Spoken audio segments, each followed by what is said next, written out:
I personally feel like I need deadlines because I will work on things endlessly and I'll also procrastinate.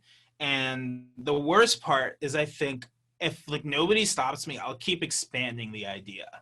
You know, like if there was no deadline for To Mend the Sun, I would have been like, we should make it an album. We should make it a double album. Welcome to The Details. This is a show where an artist picks 5 special details from a recent release and talks about them with me, Molly Mary O'Brien. Here's Jhariah and his musical collaborator Cole Raser. They're both talking about Jhariah's EP To Mend the Sun, plus a few recent singles. Needed a change of pace. That was like the first one where we actually like sat in a room and produced the entire song in the same room. Yeah. Like everything else had like elements in the same room, but pace was pretty much done all in the same place. One thing I really love in that song is like we started playing around with this like echo, like this space echo delay thing. I don't even know how it works. There's a delay unit called the Roland Space Echo, the RE201. And I love the Space Echo so much. Like in the second verse, like everything, like all of like the little echoes in the background just sounds so weird. Like none of it is just the vocal. It's just all these like squeals and like high-pitched noises. Left without a warning or even informing the coroner I was a foreigner. How much of that is like, you know, in advance that you want it to sound like wonky like that, or like you record it and that was just okay because just fucking around. Yeah, but I think we always want it to sound a little weird. Change of Pace is a good example where it's like it's a pretty simple song, I guess. You know, it's very kind of dancey. There's like a nice little bass line and like some guitar and drums. Like somebody must have done this before, you know. So like surely there's something we could do that nobody else would have thought to do, and that we kind of throw in stuff like that. I just really love like the way stacked vocals sound. Like it just sounds really big, you know, especially when you like do like harmonies and stuff. And like, I think like for a lot of the time I've sung, I've kind of like came into my voice a little bit and found that there's a lot of just like range there, like octave wise. So I was like, well, I should use that.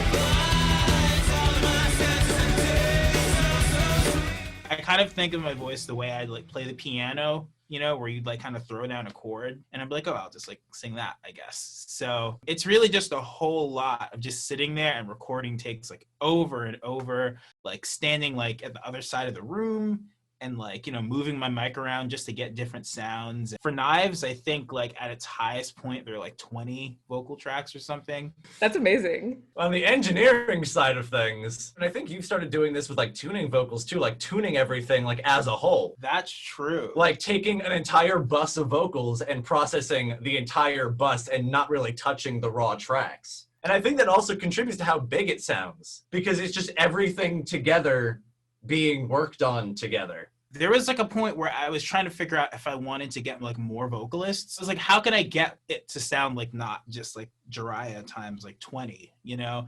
And I think part of it is that like when you record like a choir, like a group of vocalists in one room with like 1 or 2 mics, like there's like a certain sound you get from having all of them together and like, you know, not treating them like surgically and, you know, you're not recording each individual person. So I thought I kind of would try that approach a little for my voice, treating it more like a choir. Split. That's an interesting song. I think at this point there are like 3 versions of it. There are 4 versions. Oh my God, I forgot. Wait, what? Okay, so the original, the first demo, that was one of the first things me and you worked on. I was like listening to like A Fever You Can't Split Out a lot. So there was like this like weird like drum machine and with all these like clacking sounds and like these synths. Like it sounded like A Fever You Can't Sweat Out pretty much. Savagery, intensity, wish my brain would come and kill me. Stop, what to get to do? Lifting up her effervescence, pleasant presence, panic, pulse, antidepressants. That second version of Split was pretty much all orchestral. It was drums and like actual instruments. And that really kind of filled out the arrangement. Savagery, intensity, wish my brain would come and kill me. Stop, what to get to do? Lifting up her effervescence, pleasant presence, panic, pulse, antidepressants. persons. Which leads into the next one, which is the one that came out. Over the summer, somebody reached out to me asking if I wanted to do like a compilation thing. And I was like, oh, we should do Split. And Cole was like, we should do Split, but what if I reproduce it? We just scrap all the sounds, I take the arrangement and just go crazy with it. and that's what he did. Savagery, intensity, I wish my dream would come and kill me. Stop, I want to get to you. Lifting up forever, versus losing presence, penetrals, antidepressants. Wait, so that was 3. Was there a 4th, or is that it? Oh my God, I forgot. Yeah, I like lost track. Okay, so the 4th is like, it sounds like a Dresden Dolls song. Because this is kind of like the vibe I was going for before we did this version, where it's just a bunch of pianos and like some really aggressive strings and just like some thrashing drums over it. Savagery, intensity, I wish my dream would come and kill me. Stop, I want to get to you. Lifting up forever, versus pleasant presence, panics, pulse, antidepressants. More raw. More raw. It's Back very to what intense. the song like kind of wanted to be at the start. There wasn't that many interesting things going on in the production of Pressure Bomb. I think most of the interest comes in the music video made for it. That was like right at the beginning of lockdown. Like I think the day before like New York went on lockdown. All of a sudden it was like, well, you can shoot it today. I had no money, so we just kind of have roads. We have roads. We just went outside, brought a scooter, and just shot a bunch of footage, like, and kind of like directed it as we went. It started with like the first scene, and like every scene I just kept like getting bored and wanting to like push it further, I guess. So it started off with like this like blob thing, and then there are like explosions. The waves run away, flood my mind. Overstimulation makes me feel like I'm alive.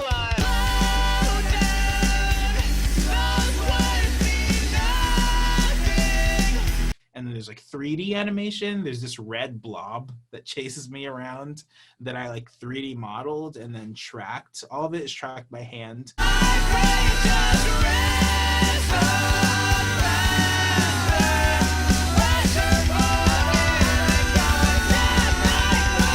How long did this take overall? In total, it took about 150 hours to Oh my edit God.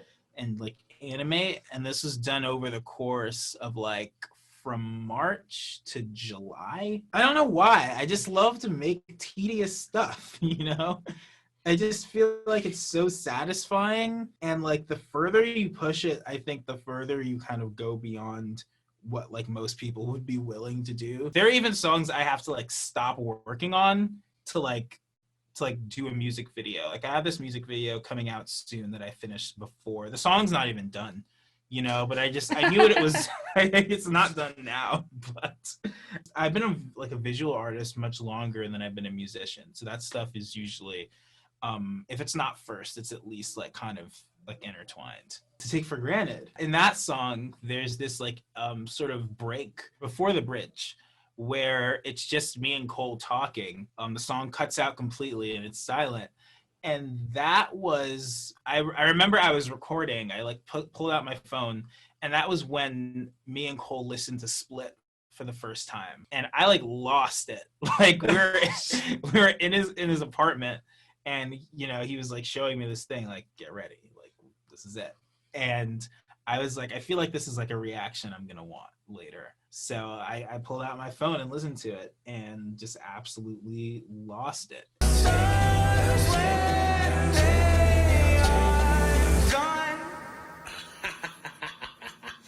It ends so cleanly. I love it.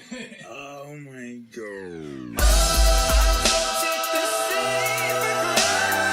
And We have a reaction from Split and a not Split. Yeah, pretty much. And then when I was working on to Take for Granted, I don't remember which one of us came up with the idea of like cutting away. I love those moments when you like kind of pull out and like feel what the like music making process is like. I think it's cool when that gets like incorporated. I was like, I want to put something here, and that like moment just kind of came back to me, and I was like, oh, that'd be great. It feels like kind of full circle.